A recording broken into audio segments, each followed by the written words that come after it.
Subscribe करें हमारे YouTube channel को और बेल आइकॉन पर क्लिक करें जिससे नए वीडियो के अपडेट आप तक पहले पहुंचे। आए हैं वो आए और महाराज श्री को फूलहार भेंट कर दे। एसपी महोदय हमारे जिले के एसपी साहब हैं एवं उनके साथ टीआई साहब भी आ जाए और महाराज श्री को फूलहार भेंट कर दे। एसपी महोदय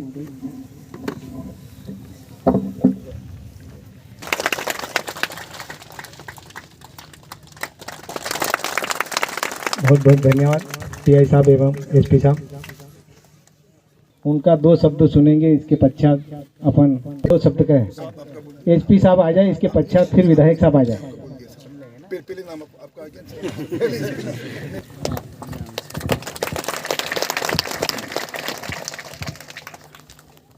आज सबसे पहले तो मैं आप सभी को धन्यवाद देना चाहता हूं कि आपने हमें ऐसे पवित्र कार्यक्रम में बुलाया जहां पर आप धर्म चर्चा कर रहे हैं, संस्कारों की चर्चा कर रहे हैं और एक सात्विक जीवन कैसे जिया जाए उसके संबंध में आप चर्चा कर रहे हैं। तो यहाँ आकर के मुझे भी बहुत अच्छा लग रहा है। दूसरी बात मैं आपके बीच में कहना चाहूँगा कि जब से मुझे झाबुआ में आए हुए अब लगभग 4 महीने हो गए हैं, तो मुझे झाबुआ की संस्कृति का सबसे कम अनुभव है। आप लोग तो कई सालों से यहाँ पर रह रहे हैं, लेकिन मैंने यहाँ आकर के देखा कि आदिवासी लोगों में एक विशेष प्रकार की शक्ति है और वो ये है कि वो बहुत मेहनतकश होते हैं। हर काम मेहनत से करते हैं, दूसरे के ऊपर निर्भर नहीं रहते हैं, सब काम स्वयं करना चाहते हैं।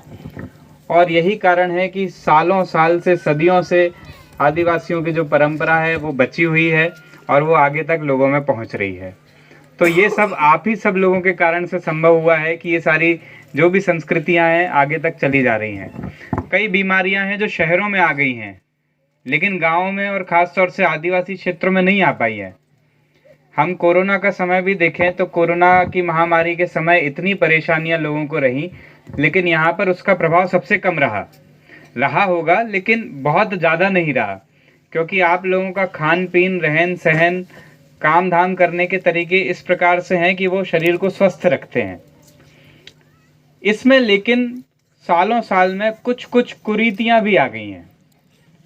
बहुत सारी चीज़ें, हमारी संस्कृति तो स्वस्थ और पवित्र है, लेकिन कुछ कुरीतियां बीच बीच में कहीं कहीं से आ गई हैं, जो कि आप लोग भी अपने अपने गाँव में देखते होंगे कि जिसमें से एक कुरीति है अनावश्यक रूप से नशा करने की, शराब पीने की। यहाँ तो मुझे लगता है कि कोई भी नहीं पीता होगा इस सभा में जो है, लेकिन आप लोग देखते ज़रूर होंगे कि हमारे ही घर के पड़ोसी या हमारे ही घर का रिश्तेदार, काका बाबा में लोग इस प्रकार का नशे का सेवन करते हैं। और सेवन करें वो उनके हाथ में, ठीक है, उसमें किसी को कुछ नहीं कहना है, लेकिन सेवन करने के कारण से कुछ परेशानियां उत्पन्न हो जाती हैं। लड़ाई झगड़े बढ़ जाते हैं, वाद विवाद बढ़ जाते हैं। उसको ये पता नहीं रहता कि वो किसको गाली दे रहा है, किससे तमीज़ से बात कर रहा है, किससे नहीं कर रहा है। तो मेरा आप सबसे ये निवेदन है कि जब आप अपने गाँव में जाएँ तो सभी लोगों को कोशिश करें कि बताएं कि कैसे नशे का सेवन हमारे स्वास्थ्य के लिए भी खराब है, परिवार के लिए भी खराब है और पूरे समाज के लिए भी खराब है। दूसरी एक ऐसी चीज़ है जो हमारे गांव में कहीं कहीं मुझे आप ही लोगों से पता चला कि व्याप्त हुई है, वो है कि दहेज की एक प्रथा है। वो और भी जगह देश में देखी जाती रही है कि लड़की वाले लड़के वालों को पैसा देते हैं शादी के समय, लेकिन यहाँ पर उल्टा है।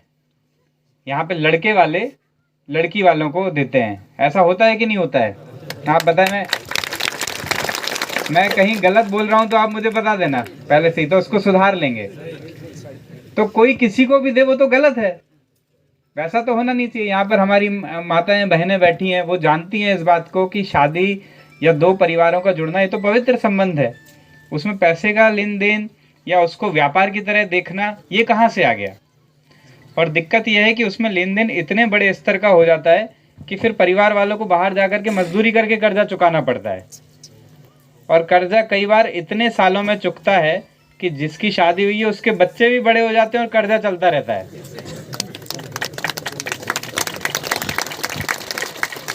कभी कभी ये भी होता है कि ससुराल वाले फिर लड़की से काम करवाते हैं कि भाई तू काम करेगी, मजदूरी करेगी तो पैसा आएगा तो तेरे घर पे चुकाएंगे। तो इस प्रकार भी कई कई जगह पर होता है, सब जगह होता है ऐसा नहीं है। अपने ही समाज में कई लोग ऐसे भी हैं जिन्होंने इस चीज़ को छोड़ करके इसके विरुद्ध भी मुहिम चलाई है और लोग धीरे धीरे समझदार हो रहे हैं और इस चीज़ को छोड़ रहे हैं। अब आप ही के समाज की ये बात मैं बता रहा हूँ। तो मेरा आपसे पुनः इस विषय में भी निवेदन है कि आप सब लोग जब गांव-गांव जाएं तो लोगों को बताएं कि हर चीज़ को पैसे से हम ना तौलें। ये एक पवित्र संबंध है, शादी का संबंध है, दो लोगों का संबंध है, दो परिवारों का संबंध है, तो उसको हम उसी प्रकार से देखें और इसको पैसे में हम तोलना, इससे हमें क्या परेशानी है। मैं क्यों ये बात आपसे कह रहा हूँ, मैं इसलिए आपसे कह रहा हूँ क्योंकि फिर इसके बाद में कई शिकायतें ऐसी होती है जो फिर थाने पर आती हैं कि साहब पैसा नहीं दिया, हमारी लड़की लेकर के चले गए, वो उधर हो गया, ये इधर हो गया, ऐसी बहुत परेशानियाँ होती है फिर थाने पे आती हैं। अब बताओ फिर क्या किया जाए, माताएं बहनें बताएं कि क्या इसका किया जाए निराकरण। तो इसलिए मेरा आप सबसे निवेदन है कि इसको भी हम कम कर सकते हैं। तीसरी बात मैं आपके बीच में रखना चाहूँगा कि पिछले 8-10 सालों में एक चलन चला है, वो है डीजे बजाने का। ये भी आपने देखा होगा, यहाँ तो आप लोग नहीं करते होंगे लेकिन आपने अपने गाँव में ज़रूर देखा होगा। और वो इतना ज़ोर ज़ोर से रात में बजता है कि जो नई उम्र के लड़के हैं उनको उतना पता नहीं चलता है, लेकिन जो 60 साल के ऊपर के लोग हैं उनका पूरा शरीर धूजता है जब वो इतना ज़ोर से बजता है। तो वो शरीर के लिए हानिकारक है। जो गर्भवती महिलाएं हैं उनके लिए हानिकारक है, जिनको गर्भ है उन महिलाओं के लिए हानिकारक है। तो कभी भी कोई गांव में आए तो उसका आप नियम बना सकते हैं कि 3 घंटे 4 घंटे के लिए आए, ताकि अच्छा कार्यक्रम भी हो जाए। ऐसा ना हो कि रात भर चलता रहे। एक तो ये हानि मैंने बताई, दूसरी हानि ये है कि पैसा भी बहुत लगता है उसमें, 50-50 हज़ार, 60-60 हज़ार। तीसरी हानि भी बताता हूँ, जब जोर से बजता है रात में तो उस समय गांव में कहीं पे चोरी हो जाए, कुछ उठापटक हो जाए तो पता भी नहीं चलता, क्योंकि वो इतना जोर से बज रहा है कि पता ही नहीं चलता क्या हो गया उस समय। तो इस प्रकार से बहुत सारी चीज़ें हैं, इन सबको यदि हम ध्यान में रखें तो हम मिल बैठ करके आप लोग मिल बैठ करके निर्णय ले सकते हैं अपने गांव के बारे में, अपने फलियों के बारे में कि किस तरह से हमें इस चीज़ को देखना है। चौथी और आखिरी बात मैं आप सबके बीच में रखना चाहूँगा, वो आप महिलाओं से ज़्यादा संबंधित है। वो ये है कि आप मुझे बताइए कि आप घर पे कोई बात कहते हैं तो आपकी बात मानी जाती है कि नहीं मानी जाती है? हाँ, कुछ कह रहे हैं शर्माते हुए कि मानी जाती है, कुछ हंसी रहे हैं, कोई जवाब नहीं दे रहे हैं। लेकिन मैं आप सबसे कहना चाहूँगा कि हमेशा से अपने देश में तो यही रीति रही है कि सभी लोग, माताएं बहनें हों या पुरुष हों, सभी बराबर हैं और जो भी सही बात कहता है, घर परिवार में हो या आगे की हो, उसके निर्णय को माना जाता है। तो हमें इस बात का विशेष ध्यान देना है कि आज के समय में महिलाओं की विशेष कद्र है, पहले भी होती थी, क्योंकि हमारे देश में माना ही जाता है कि जहाँ नारियों की पूजा होती है वहीं पर स्वर्ग का निवास होता है। तो इसलिए मैं चाहता हूँ कि हमारी माताएं बहनें या ख़ास तौर से जो बच्चियाँ हैं पीछे घूम रही हैं, मस्ती कर रही हैं, ये सब पढ़ाई करें। आप इनको स्कूल में भेजें, इनको अच्छे से पढ़ाई करवाएं, इनको अच्छी बातें शिक्षा दें, सिर्फ घर पर ही ना रखें। तो यदि ये पढ़ाई करेंगी तो आने वाले समय में हम सबका भला करेंगी, हमारे पूरे अंचल का, आदिवासी अंचल का भला करेंगी।